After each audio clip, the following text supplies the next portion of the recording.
I'm Chris King, supervising producer on Penny Dreadful, and welcome back to season 2. We're here at Ardmore Studios again, and as you can see, the place is completely buzzing with activity. All the departments have been working non-stop, prepping for the season to come.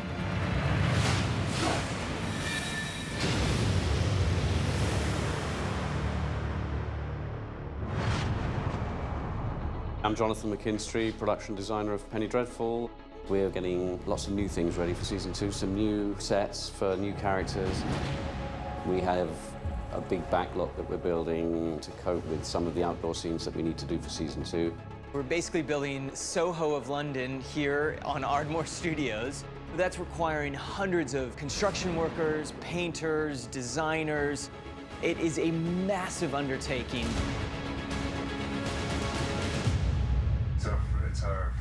I think we're edging in here, you know, right to a close-up now. I'm James Hawes. I directed the end of season 1, and I'm back to launch season 2. One of the things that a director will do during prep is a process of storyboarding. So you sit there with a script and a storyboard artist, and you imagine what those shots are going to look like. By the time you finish it, you've got a run of the frames that you can imagine the way the film will eventually appear. And then crew members, particularly technical departments, would be part of making those two-dimensional sketches into something real and moving. Part of prep is also doing stunt rehearsals. Our cast has been working very closely with our stunt coordinators and our entire stunt team, putting together the action sequences for this season. We have some very, very nice little moments, some very intense action sequences. Most of the stuff this season is being done by the actors. They're up to the job, and they're very good at what they do, and it really does show on camera. Action! This season, it all changes, and it's all completely different. I can't even tell you, it's really, really exciting. It's still a new season, but in an easier way, because we all know each other. We're all good friends here on set, and it's a great experience shooting with them. It's everybody's input that makes this show what it is. Everyone coming together and appreciating everyone else's department. The idea that this whole industry on this one lot is working towards a 60-minute episode of television, I think is really rather magical.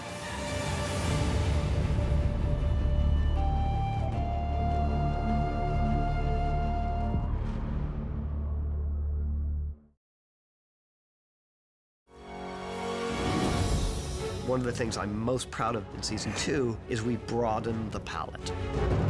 I love music, I love dancing, so I wanted to create a setting for that. 1, 2, 3, 1, 2, 3, 1,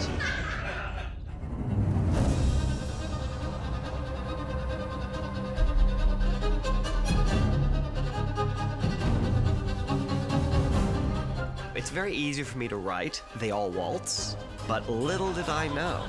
So we hired Tommy Tom, who's a wonderful Irish choreographer, who did an amazing job working with both our regulars, who aren't dancers, and his dancers, and weaving everything together.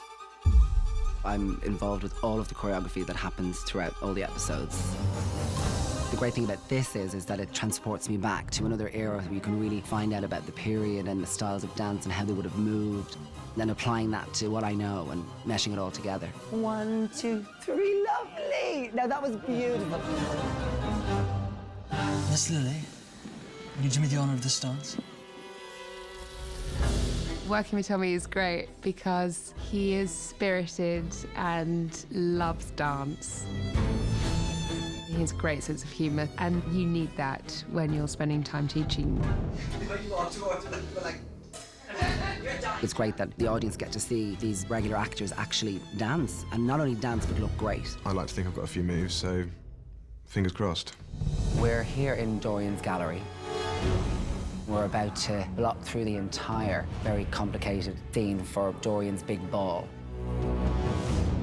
32 professional dancers, almost 100 extras, musicians, music, almost all of our regulars, little scenes that weave into one another throughout. It's by far the most logistically challenging thing we've shot on the show. Dorian and Angelique's entrance. It has to be beautiful. It's not enough for them to come out and look great. They have to waltz like two pros because people are watching them in awe and they set the tone for the whole evening. Visually, it should be just such a feast. It was incredibly fun for me to stop by and visit and see my confident actors, who know these characters, suddenly like kids trying to learn how to waltz was magnificent. We're giving the audience, a lot this season.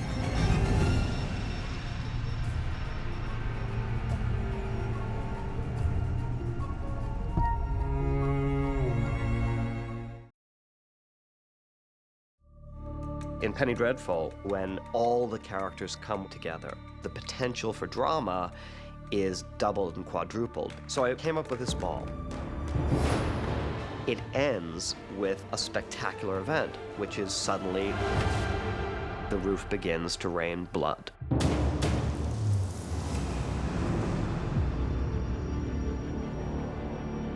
This is Dorian, a notorious host. He gives good parties. They're always a little bit rule-breaking.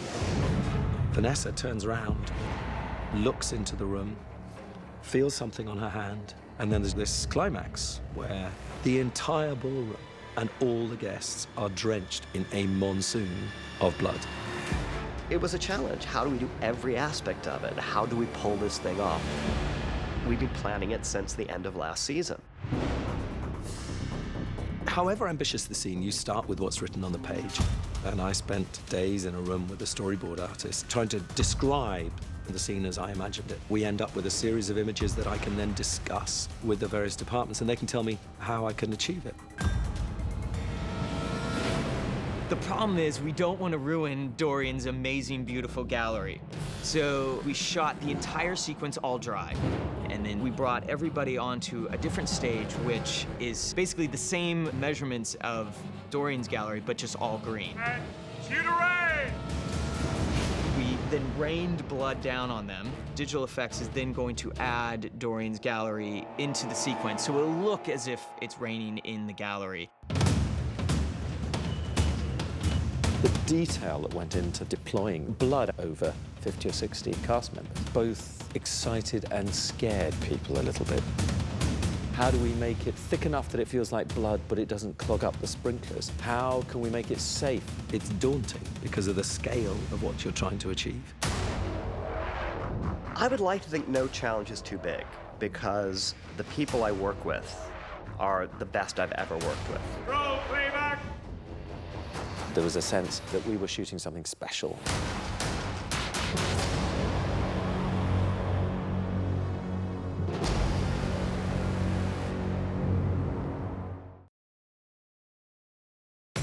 Breakfast, Miss Croft? The way you say that is ridiculous. Ms. Croft. There's no Z in it. My name's Millie Piper, and last year I played Rona, and this year I've been reanimated into Lily. Come into the makeup room. Good morning! Ready for my transformation?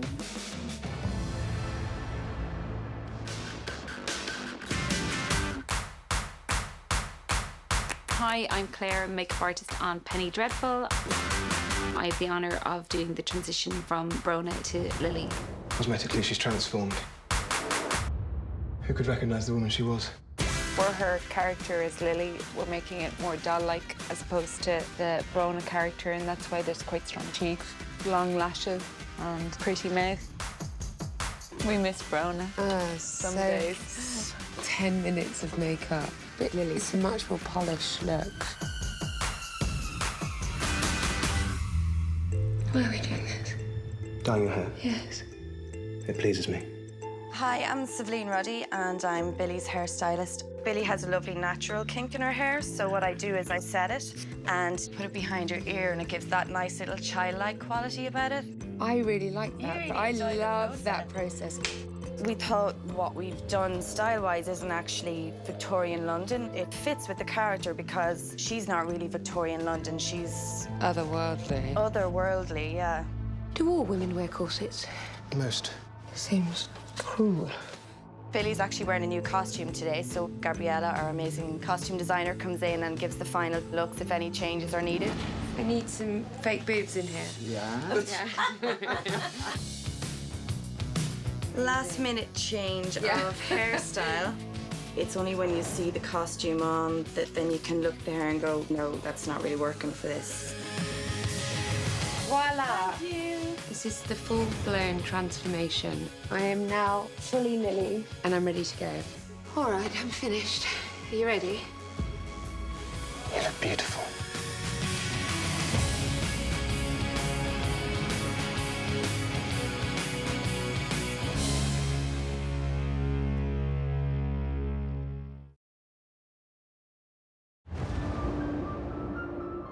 I knew the creature needed something special this season, so we're bringing him to a wax museum. People find it unnerving. I find it familiar.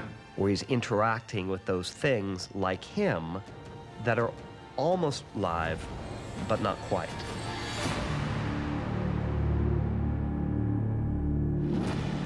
We find the creature outside of the waxworks. He sees a job offer. What's the job? I'm instituting a new bit of gimmickry. Putney's Waxworks employs the creature to create the new Chamber of Horrors, to get new customers.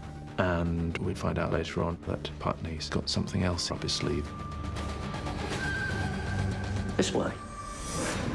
So there's 3 sections to the museum itself. We have our main gallery. The characters in the main gallery are all important historical figures relevant to the Victorian times. Boom. Some of the wax figures are actually extras, sitting very still in costume. We have the grotesqueries, which is a sort of underground world that has many things frightening and scary and disturbing. We find the 5 skeletons smoking and drinking, and we have the witch and the devil. We come to Cain and Abel, and we have plague victims in the background. And then we have another section, which is Oscar Putney recreating crime scenes that have taken place throughout London. It's quite frightening. It became a big overall department goal to try to come up with all of these figures. Some we actually made here. I'm Kate Hill, I'm a sculptor for Penny Dreadful. We have really tight deadlines because it's a TV show. Sometimes you're sculpting and you think, am I going to get it finished in time? We start off getting as much reference as you can, and you work with measurements to make sure it looks right from different angles. When it's finished sculpting, it gets moulded, and then they fill the plaster mould with wax, and then it's painted. We get towards the end and tighten everything up. That is a fab job. Well done. I find wax museums frightening, I find them disturbing, and I also find them absolutely beautiful. It's fantastic to be able to stare at a recreation of something that is so lifelike, it is a whisper away from being alive.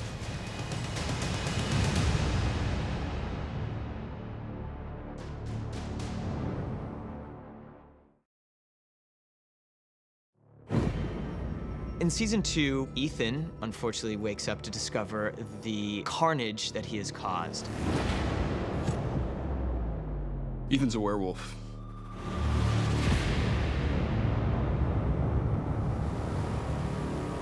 This season, John Logan just said, forget it all. Go back to the 1930s, the Werewolf of London. And what was nice was you got to do it using materials that we use now. We did come up with a slightly different approach to Ethan Chandler's werewolf look from season 1.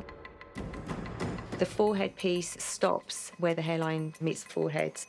So we've got about an inch of hair punched into that, which blends into Josh's own hair. I have to put on fake yellow contact lenses, big long nails, and then we have to make my hands really hairy. Our team meticulously sculpts and designs the face. I just love to just pop in and see where we are. Looks good. I think it looks great. It's about a 6-hour process of laying on a latex mask. What takes a while is that they want it to sort of blend into my own face without it being just this giant mask, because they want me to be able to act while I wear it. We didn't want to cover up Ethan Chandler completely with prosthetics. We came to something which was a bit more Ethan-like, not so wolf-like.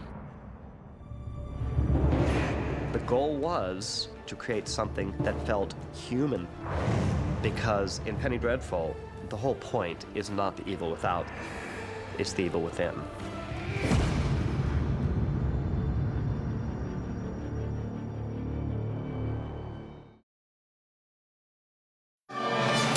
When John Logan pitched the idea of ventriloquist dummies being a huge part of season 2, instantly I'm like, sounds like Penny Dreadful, let's do it.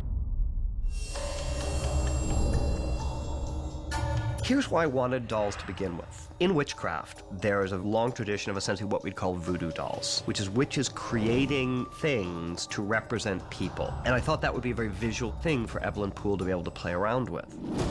Within each dummy, a heart is taken from a child and put in and brought to life. That dummy will take on the properties of whoever I've made it to be, and then I start torturing them.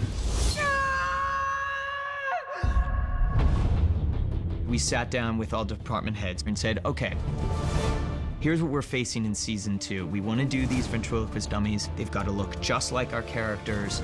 Who from all these different disciplines are going to come together to create what these dummies are?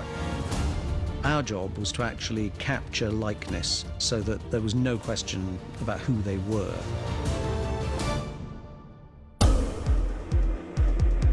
Paul is our amazing sculptor who designed the Vanessa doll. We started with a full-size sculpt of Eva. John saw that and he decided that we wanted to shrink it to a certain degree, and then we went through a long technical process in order to shrink the head to the size that he needed. The whole process of creating the dolls from start to finish took about 3-4 weeks. You're really trying to pick up their character. Mother, her hair. Nick and I talked several times about the fact that Evelyn Poole has to make this doll herself. There's an element about the eyes that weren't perfect glass eyes.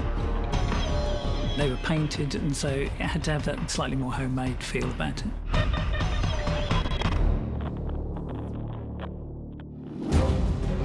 So it really was a great bringing together of all the different departments to come up with what the dolls were going to look like. I kept saying, it's really just a ventriloquist doll. There's no CG. It does what ventriloquist dolls do. The eyes open and the mouth moves. The animatronic puppet will have eye blinks and a jaw that opens. So really, it would be exactly as a ventriloquist doll would be. Can you move its head from there? Yeah, I can move its head. Part of what we've always done in the film industry with animatronics is that you're bringing something that's plastic to life. So cool. It's up to our cinematic legerdemain to make the dolls terrifying and to make it, more importantly, very provocative psychologically to Vanessa. Lucifer.